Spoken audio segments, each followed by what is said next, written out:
السلام عليكم ورحمة الله وبركاته. الحمد لله رب العالمين والصلاة والسلام على رسوله الأمين وعلى آله وصحبه أجمعين ومن تبعهم بإحسان إلى يوم الدين. بسم الله الرحمن الرحيم. عمدۃ الفقہ کتاب الجہاد اور باب ہے، کتاب الجہاد ہی کے تحت ہے یہ، اس کا مستقل کوئی باب نہیں ہے. اور جو عبارت اب میں پڑھ رہا ہوں وہ ہم لوگ پڑھ چکے تھے، بس اس کی وضاحت کرنا تھا، وہ میں کر دیتا ہوں انشاءاللہ.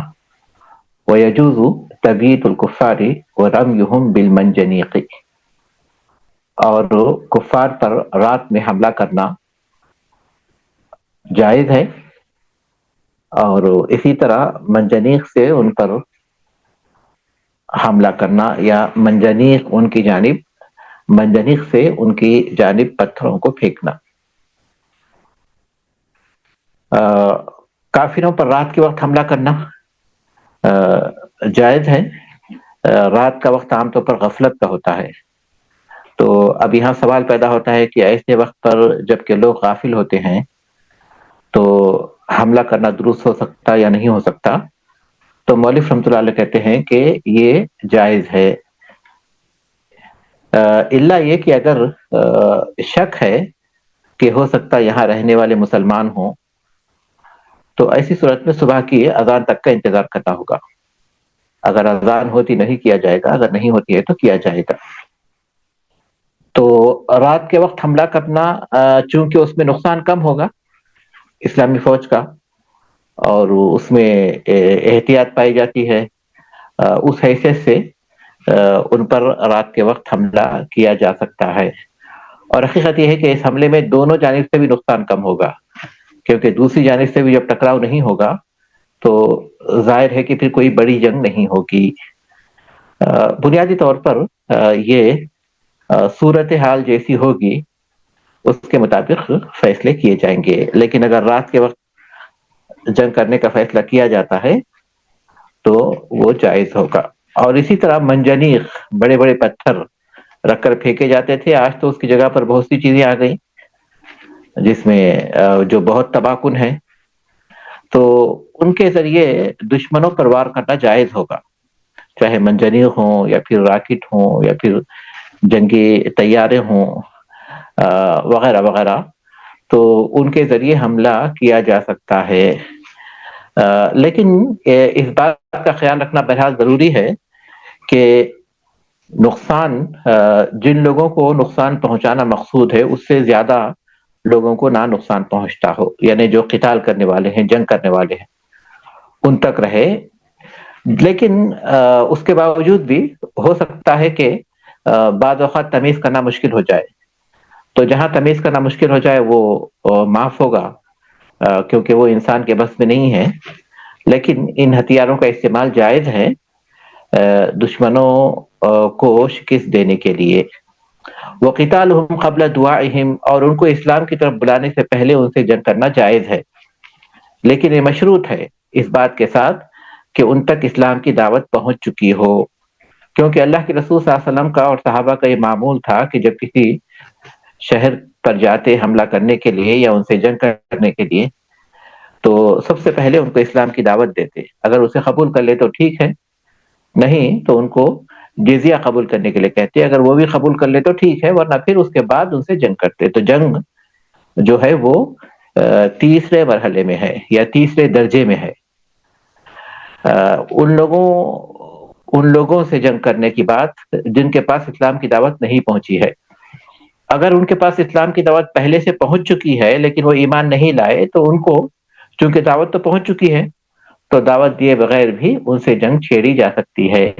لأن النبی صلی اللہ علیہ وسلم اغار علی بنی المصطلق وهم قارون، اس لیے کہ اللہ کے رسول صلی اللہ علیہ وسلم نے بنو المصطلق پر حملہ کیا اس حال میں کہ وہ غفلت میں تھے. بنو المصطلق تو عربوں کا ایک قبیلہ تھا، اور ان تک اسلام کی دعوت تو بہت پہلے پہنچ چکی تھی، اور وہ کفار قریش کی تائید میں رہتے تھے. لیکن دعوت چونکہ پہنچ چکی تھی اس لیے اللہ کے رسول صلی اللہ علیہ وسلم نے ان پر حملہ کیا غفلت کی حالت میں، یعنی ان کو اسلام کی دعوت دیے بغیر. کیوں؟ کیونکہ دعوت ان کے پاس پہنچ چکی تھی. وَأَنَامُهُمْ تُسْقَىٰ عَلَى الْمَاءِ، وہ لوگ غفلت میں تھے اور ان کے جو چوپائے تھے وہ پانی پی رہے تھے گھاٹ پر. فَقَتَلَ مُقَاتِلَتَهُمْ، ان میں جو جنگجو تھے ان کو آپ صاحب نے قتل کیا. وَسَبَا ذَرَارِيَّهُمْ، اور ان کی اولاد کو یعنی ان کی عورتوں اور بچوں کو آپ نے گرفتار کیا. تو یہی معمول ہوگا، ہر ایک کو قتل نہیں کیا جائے گا جیسے کہ اس کے بعد کی عبارت میں آتا ہے، بلکہ انہی کو قتل کیا جائے گا جو لڑائی میں جنگجو کی حیثیت سے شریک ہوتے ہیں. ولا يقتل منهم صبي ولا مجنون ولا امرأة ولا راهب ولا شيخ فان ولا زمین ولا من لا رأي لهم الا ان يقاتلوا. ولا يقتل منهم صبي، ان میں کسی بچے کو قتل نہیں کیا جائے گا. ولا مجنون، اور کسی پاگل کو قتل نہیں کیا جائے گا. ولا امرأة، اور کسی عورت کو قتل نہیں کیا جائے گا. ولا امرأة، کسی عورت کو بھی قتل نہیں کیا جائے گا. اور اس کے بعد ولا امرأة ولا راہب، اور کسی راہب کو قتل نہیں کیا جائے گا. راہب وہ جو کہ عبادت گاہ میں صومعہ وغیرہ میں دنیا اور لوگوں سے الگ تھلگ ہو کر عبادت کرنے بیٹھ جاتے ہیں، تو راہب کو قتل نہیں کیا جائے گا. ولا شیخ فان، اور جو بڑھاپے میں پہنچ چکا ہو، شیخ فان جو بہت زیادہ بوڑھا ہو چکا ہو، جس کا حرکت کرنا مشکل ہو، تو اس کو بھی قتل نہیں کیا جائے گا. ولا زمین، اور جو ایک طویل عرصے سے ایک زمانے سے بیمار ہے مسلسل، اس کو بھی قتل نہیں کیا جائے گا. ولا اعمی، اور کسی اندھے کو قتل نہیں کیا جائے گا. ولا من لا رأی لهم، اور ان کو جن کی کوئی رائے نہیں ہے، جن کے اندر کوئی رائے دینے کی صلاحیت نہیں ہے، ان کو بھی قتل نہیں کیا جائے گا. الا ان یقاتلوا، سوائے اس کے کہ وہ جنگ کریں. ولا یقتل منهم صبی، ان میں کسی بچے کو قتل نہیں کیا جائے گا، اس لیے کہ حدیث میں صاف طور پر آیا ہے کہ اللہ کے رسول صلی اللہ علیہ وسلم نے اس سے منع کیا ہے. عبداللہ ابن عمر رضی اللہ تعالیٰ عنہ سے ایک حدیث بیان کی گئی ہے جو صحیح بخاری میں ہے کہ رسول اکرم صلی اللہ علیہ وسلم نے اپنے کسی غزوے میں ایک عورت کو مردہ پایا کہ اسے قتل کیا گیا تھا. رسول اللہ صلی اللہ علیہ وسلم نے اسے ناپسند کیا اور آپ نے کہا کہ عورتوں اور بچوں کو قتل نہیں کیا جائے گا. عورت کو قتل نہیں کیا جائے گا کیونکہ وہ جنگ کرنے والوں میں سے نہیں ہے، وہ ان لوگوں میں سے نہیں ہے جو جنگ میں مقاتل کی حیثیت سے یا پھر جنگجو کی حیثیت سے شریک ہوتے ہیں. بچوں کو اس لیے نہیں کہ وہ اہل قتال میں سے نہیں ہے، وہ جنگ کرنے والوں میں سے نہیں ہے، اور پھر اس میں مال کا ضیاع بھی ہے کیونکہ بچے یا تو وہ مسلمان ہو جائیں گے یا پھر یہ کہ وہ غلام بنائے جائیں گے، تو ان کو قتل کرنا یہ ضائع کرنا ہے، تو اس طرح ان کو قتل نہیں کیا جائے گا. ولا مجنون، اور بچہ کس کو بولتے ہیں؟ بالغ ہونے سے پہلے کی حالت، بالغ ہونے سے پہلے کی حالت تک بچہ کہتے ہیں. ولا مجنون، اور کسی مجنون کو قتل نہیں کیا جائے گا اس لیے کہ وہ بچے کی طرح ہے، اس کے اہل قتال میں سے نہیں ہے. ولا امرأۃ، اور کسی عورت کو بھی قتل نہیں کیا جائے گا جیسا کہ اوپر حدیث گزر چکی ہے. ولا راہب، اور کسی راہب کو جو کہ عبادت گاہ میں بیٹھ کر اللہ کی عبادت کرتا ہے اور لوگوں سے میل جول نہیں رہتا، وہ جنگ میں شریک نہیں ہوتا، نہ تو خود شریک ہوتا ہے نہ تو اس کی رائے ہوتی ہے جنگ میں، تو اسے بھی قتل نہیں کیا جائے گا. ولا شیخ فان، وہ بڑی عمر کا آدمی جس کے پاس نہ کوئی طاقت ہوتی ہے اور نہ جنگ کی قوت ہوتی ہے، تو اسے بھی قتل نہیں کیا جائے گا کیونکہ وہ اہل قتال میں سے نہیں ہے. ولا زمین، وہ جو طویل عرصے سے ایک طویل زمانے سے بیمار ہو، اسے بھی قتل نہیں کیا جائے گا کیونکہ وجہ ظاہر ہے وہ بھی اہل قتال میں سے نہیں ہے. اور اسی طرح ولا اعمی، اندھے کو بھی قتل نہیں کیا جائے گا، وجہ وہی ہے جو اس سے پہلے بتائی گئی، کیونکہ وہ نہ تو وہ اہل قتال میں سے ہے نہ ہی انہیں اس کا تجربہ ہے. ولا من لا رأی لہم، اور ان کو بھی قتل نہیں کیا جائے گا جن کو جنگ کا کوئی تجربہ نہیں ہوتا اور ان کے پاس وہ صلاحیت نہیں ہوتی کہ وہ جنگی تدابیر کے بارے میں کچھ مشورے دے سکیں گے، ان لوگوں کو قتل نہیں کیا جائے گا۔ الا ان یقاتلوا، الا یہ کہ وہ قتال کرے، کیونکہ ان کو قتل کرنے سے منع کس لیے کیا گیا؟ اس لیے کہ وہ اہل قتال میں سے نہیں ہے، لیکن اگر یہ علت ہٹ جاتی ہے اور وہ اہل قتال میں سے ہو جاتے ہیں، جیسے آج کل بہت سے ممالک کی فوجوں میں عورتیں بھی ہیں، تو ایسی صورت میں ان کو قتل کرنے میں کوئی حرج نہیں ہے، کیونکہ وہ اہل قتال میں سے ہو گئے۔ جب کسی ملک کی فوجوں میں عورتیں ہوں گی، ان سے جنگ ہوگی، تو چونکہ وہ اہل قتال میں سے ہیں اس لیے ان کو قتل کرنا جائز ہوگا۔ تو وہ وجہ اس وقت ہوگی، اور اسی طرح کوئی ایسے جو بہت زیادہ جن کی عمر ہوگی لیکن اس کے باوجود بھی ان کے اندر جنگی تجربے کی وجہ سے مشورہ دینے کی صلاحیت ہوگی، اگرچہ کہ وہ اہل قتال میں سے نہیں ہے، وہ اگرچہ کہ اپنے گھر سے نہیں نکل سکتے اپنی کمزوری کی وجہ سے، لیکن رائے دے سکتے ہیں، ان کو بھی قتل کیا جا سکتا ہے۔ رسول اللہ صلی اللہ علیہ وسلم نے درید ابن سما کو حنین کے موقع پر باوجود یہ کہ بہت بوڑھا شخص تھا آپ نے قتل کیا، اس لیے کہ وہ جنگ میں مددگار تھا، وہ اپنے مشورے کے ذریعے جنگ میں مدد کر رہا تھا۔ تو جب تک علت ہوگی، اور وہ علت کیا ہے؟ ان کا اہل قتال میں سے نہیں ہونا، تب تک انہیں قتل نہیں کیا جائے گا۔ لیکن جب یہ علت نہیں ہوگی اور وہ اہل قتال میں سے ہو جائیں گے براہ راست خود جنگ میں شریک ہو کر، یا پھر یہ کہ اپنے رائے اور اپنے مشورے کے ذریعے، تو ایسی صورت میں ان کو قتل کرنا جائز ہوگا، تاکہ ان کے نقصان سے بچنے کے لیے اور ان کی طرف سے جو اسلامی فوج کو خطرات لاحق ہو سکتے ہیں ان کو ختم کرنے کے لیے انہیں قتل کیا جا سکتا ہے۔ تو اس کے بعد مؤلف رحمۃ اللہ علیہ کہتے ہیں وَيُخَيَّرُ الْإِمَامُ فِي أَثَارِ الرِّجَالِ وَيُخَيَّرُ الْإِمَامُ فِي أَثَارِ الرِّجَالِ بَيْنَ الْقَتْلِ وَالْإِسْتِرْقَاقِ وَالْفِدَاءِ وَالْمَنِّ وَلَا يَخْتَارُ إِلَّا الْأَصْلَحَ لِلْمُسْلِمِينَ وَيُخَيَّرُ الْإِمَامُ فِي أَثَارِ الرِّجَالِ، اور امام کو اختیار ہوگا مرد قیدیوں کے بارے میں، کن چیزوں کا اختیار ہوگا؟ بین القتل، انہیں قتل کرنے، والاسترقاق، یا انہیں غلام بنانے، والفدا، یا فدیہ لے کر انہیں چھوڑنے، والمن، یا احسان کرتے ہوئے بغیر کسی چیز کے انہیں چھوڑ دینے، ان چیزوں کا اختیار ہوگا امام کو۔ وَيُخَيَّرُ الْإِمَامُ، اور امام کو اختیار دیا جائے گا فی اثار الرجال، مرد قیدیوں کے بارے میں، بین القتل، انہیں قتل کرنے، والاسترقاقی، یا غلام بنانے، والفدائی، یا فدیہ لینے، والمنی، یا احسان کر کے چھوڑنے، ان چیزوں کا اختیار ہوگا۔ ولا یختار الا الاصلح للمسلمین، اور وہ اختیار نہیں کرے گا مگر وہ جو مسلمانوں کے لیے زیادہ صحیح یا زیادہ درست یا زیادہ مناسب یا زیادہ فائدہ مند ہوگا۔ اصلح کے بارے میں یہ ساری باتیں پائی جاتی ہیں، جو مسلمانوں کے لیے زیادہ مناسب ہوگا۔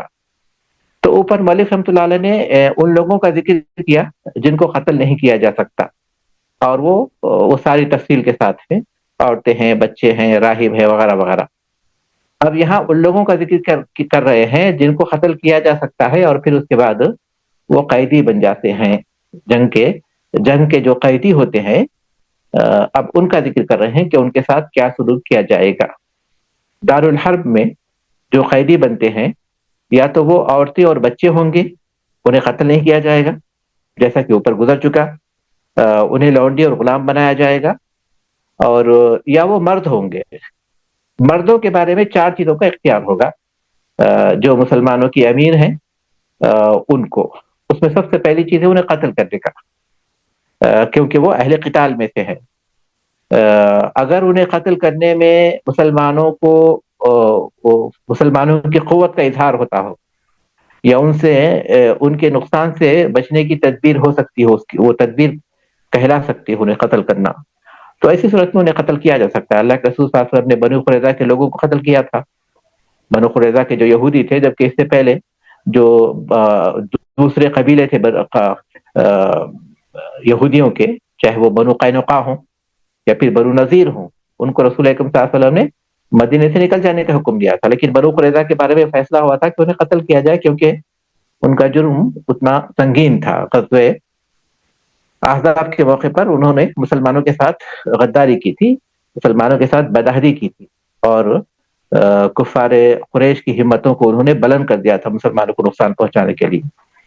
تو رسول اکرم صلی اللہ علیہ وسلم نے انہیں قتل کرنے کا فیصلہ کیا تھا. اسی طرح بدر کے موقع پر آپ نے عقبہ بن ابی معیط اور نضر بن حارث، جو قریش کے دو بڑے سردار تھے، ان کو بھی آپ صلی اللہ علیہ وسلم نے قتل کرنے کا حکم دیا تھا. تو یہ پہلا اختیار ہے، یہ چاہے تو وہ قتل کر دے. دوسرا اختیار کیا ہے کہ انہیں غلام بنا لے، غلام بنا لے جن کے بارے میں یہ معلوم ہے کہ ان کی خدمت سے لوگوں کو فائدہ پہنچ سکتا ہے، یا پھر ان پر احسان کرے، یا ان سے جو ہے فدیہ لے. اور فدیہ جو ہے وہ ان کو چھوڑنے کے بدلے میں جو مال لیا جاتا ہے اس کو کہتے ہیں انہیں آزاد کرنے کے بارے میں. رسول اکرم صلی اللہ علیہ وسلم نے بدر کے موقع پر فدیہ لیا تھا، اور وہ فدیہ جو ہے مال کی صورت میں نہیں تھا، مال کی صورت میں بھی لیا تھا جو مال دے سکتے ہیں، اور جو مال نہیں دے سکتے، جو غریب ہیں لیکن لکھنا پڑھنا جانتے ہیں، تو ان کو آپ نے کہا تھا کہ مدینے کے 10 بچوں کو وہ لکھنا پڑھنا سکھا دے. جب انہیں لکھنا پڑھنا آ جائے گا تو یہی ان کا فدیہ ہوگا، وہ آزاد ہو جائیں گے. تو ان سے جو ہے فدیہ لیا جائے گا، اور فدیہ اس مال کو کہتے ہیں جو ان کو قید سے آزاد کرنے کے بدلے میں لیا جاتا ہے. اور اس کے بعد چوتھی چیز ہے ان پر احسان کرنا.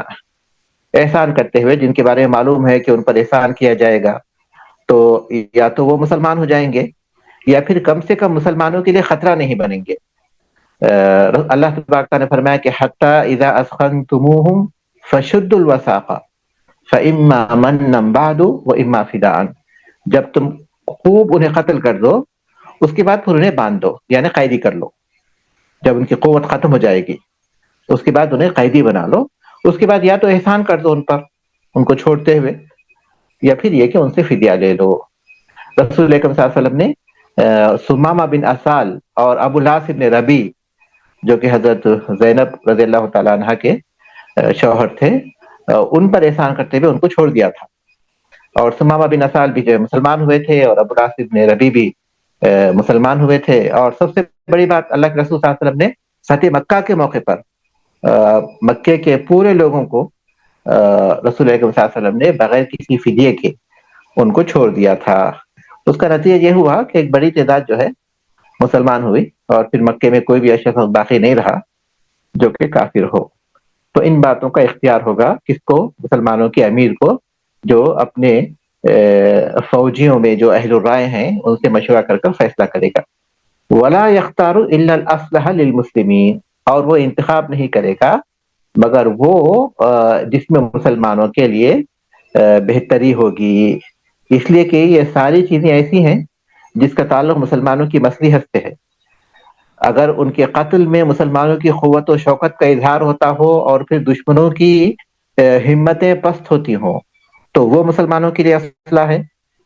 اور مسلمانوں کو مال کی ضرورت ہو ہتھیار خریدنے کے لیے تو اس موقع پر ان کو فدیہ لے کر چھوڑنا مسلمانوں کے لیے اسلحہ ہے. اور پھر جن کے اسلام لانے کی امید ہے اور اس سے مسلمانوں کو بہت فائدہ ہو سکتا ہو، جیسا کہ فتح مکہ کے موقع پر جو مسلمان لائے اس میں بڑے بڑے اچھے کمانڈر بھی ثابت ہوئے بعد میں، جیسے اکرمہ بن ابی جہل ہے. تو ان کو جو ہے اسی طرح احسان کرتے ہوئے ان کو چھوڑ دیا جا سکتا ہے.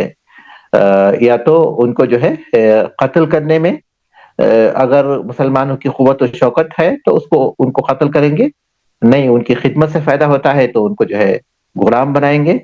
لیکن اگر ان سے فدیہ لینے میں مسلمانوں کو مالی فائدہ ہوتا ہے تو اس موقع پر ان سے فدیہ لیں گے. اگر انہیں معاف کرنے میں اسلام کو سربلندی ہوتی ہے تو ان کو معاف کریں گے.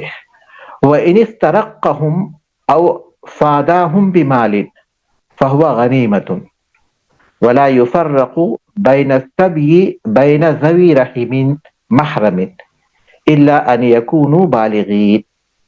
وَإِنِ اسْتَرَقَّهُمْ، اور اگر انہیں غلام بنا لے، او افادہم بمال، یا مال بطور فدیہ ان سے لے، فہو غنیمت، تو وہ مال غنیمت شمار ہوگا. وَإِنِ اسْتَرَقَّهُمْ، اور اگر انہیں غلام بنا لے، او فاداہم بمال، یا مال بطور فدیہ ان سے لے فہو غنیمتن، تو وہ غنیمت کا مال شمار ہوگا. ولا یفرقوا بین السبی بین ذوی رحم محرم، اور غلاموں میں اور لونڈی غلاموں میں جو محرم رشتہ دار ہے ان کے درمیان تفریق نہیں کی جائے گی، اور لونڈی غلاموں میں جو محرم رشتہ دار ہیں ان کے درمیان تفریق نہیں کی جائے گی، یعنی ان کو الگ نہیں کیا جائے گا. الا ان یکونوا بالغین، سوائے اس کے کہ وہ بالغ ہوں. وَإِنِ اسْتَرَقَّهُمْ، اور جب انہیں لونڈی غلام بنا لیے، مردوں کو جو ہے غلام بنایا گیا، عورتیں لونڈی بن گئی، مرد اور بچے غلام بن گئے، یا پھر یہ کہ مال بطور فدیہ ان سے لیا، انہیں چھوڑ دیا، تو اب یہ کیا ہوں گے؟ یہ مسلمانوں کی غنیمت شمار، مسلمانوں کا مال غنیمت شمار ہوں گے، جو فوجیوں میں تقسیم کیا جاتا ہے خمس نکال کر، اس مال کی حیثیت یہ کہلائیں گے. یہ باقاعدہ جو جنگ میں شریک ہوئے ہیں ان کے لیے یہ مال غنیمت کی حیثیت رکھتے ہیں، چاہے وہ فدیہ ہو یا پھر ان کو غلام یا لونڈی بنایا گیا ہو. اس میں مسلمانوں کے درمیان یا اہل علم کے درمیان کوئی اختلاف نہیں ہے. ولا يفرق بين السبي ولا يفرق في السبي بين ذوي رحم محرم الا ان يكونوا بالغين، تو جو لونڈی غلام ہوں گے، رشتہ دار ہوں گے، محرم رشتہ دار، جیسے کہ والد اور اولاد ہے، یا والدہ یا اولاد ہے. ایک قول کے مطابق بھائی بھائی ہیں یا بہن بہن ہیں، تو ان کو جو ہے لونڈی اور غلام بناتے وقت یہ خیال رکھا جائے گا کہ ان کو الگ نہیں کیا جائے گا، کسی ایک آدمی کو ہی ان دونوں کو لینا ہوگا. کسی ایک آدمی کو، بچہ ہے، اب والدہ اور بچہ ہے تو دونوں کو اسے لینا ہوگا. اس میں دونوں ان کے درمیان کسی ماں کو اس کے بیٹے سے یا اس کی بیٹی سے جدا کرنے کا اسے حق نہیں ہوگا، اس لیے کہ رسول اکرم صلی اللہ علیہ وسلم نے فرمایا من فرق بین والدۃ وولدها فرق اللہ بینہ وبین احبتہ یوم القیامہ، جو کسی والدہ اور اس کے اولاد کے درمیان تفریق کرے گا، جدائی پیدا کرے گا، اللہ تبارک تعالیٰ اس کے اور اس کے محبوب لوگوں کے درمیان قیامت کے دن جدائی پیدا کر دے گا. تو اس طرح جنگی قیدیوں میں بھی اس بات کا خیال رکھا جائے گا کہ کسی ماں کو یا کسی والد کو اس کی اولاد سے جدا نہیں کیا جائے گا، کیونکہ اس میں نقصان ہے اس بچے کا، اس بچے کا، اس کی والدہ کا اس میں نقصان ہے، اور پھر ان کو جو ہے نفسیاتی طور پر اس سے تکلیف پہنچتی ہے. اور اسی طرح بعض اہل علم کہتے ہیں کہ بھائیوں کے درمیان بھی تفریق نہیں پیدا کی جائے گی، کیونکہ عمر بن خطاب رضی اللہ تعالیٰ نے اپنے خط میں لکھا تھا کہ اللہ تفرقوا بین الاخوین، کہ تم دو بھائیوں کے درمیان جدائی پیدا مت کرو، الا ان یکونوا بالغین، سوائے اس کے کہ وہ بالغ ہیں. بالغ ہیں تو ظاہر ہے کہ وہ اس وقت وہ اپنا خیال رکھ سکتے ہیں، اور پھر وہ کیفیت نہیں ہوتی جو بچوں کے چھوٹے رہنے کی صورت میں والد یا والدہ کے لیے ہوتی ہے. تو ایسی صورت میں تفریق کی جا سکتی ہے. لیکن بعض اہل علم کہتے ہیں کہ بالغ ہونے کی صورت میں بھی ان کے درمیان تفریق نہیں کرنی چاہیے، خاص طور پر والدین اور ان کی اولاد کے درمیان، یا والد اور اولاد یا والدہ اور ان کی اولاد. البتہ بھائی بہن میں تفریق کی جا سکتی ہے. اللہ کے رسول صلی اللہ علیہ وسلم کو ماریہ قبطیہ اور سیرین، یہ دو لونڈیاں ہدیے کے طور پر پہنچائی گئی تھی مصر کے بادشاہ کی جانب سے.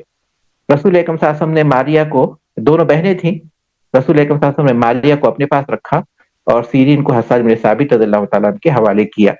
اس قول سے بعض علماء دلیل لیتے ہیں کہ بلاغت کے بعد، یعنی بلوغ کی صورت میں، بالغ ہونے کی صورت میں ان کے درمیان تفریق کی جاتی ہے. لیکن بعض اہل علم یہ کہتے ہیں کہ بلوغ کے باوجود بھی ان کے درمیان تفریق نہیں کرنا چاہیے، خاص طور پر والد اور والدہ، اور پھر والد اور اولاد، اور پھر اسی طرح والدہ اور اولاد، ان کے درمیان تفریق نہیں کی جا سکتی.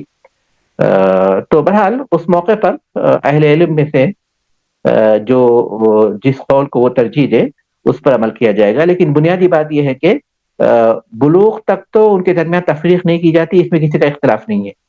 بلوغ کے بعد تفریق کی جائے گی نہیں کی جائے گی، وہی اختلافی مسئلہ ہے. تو اذان ہو گئی ہے، یہاں رک جاتے ہیں ہم لوگ انشاءاللہ. سبحانک اللہم و بحمدک، اشہد ان لا الہ الا انت، استغفرک و اتوب الیک. السلام علیکم.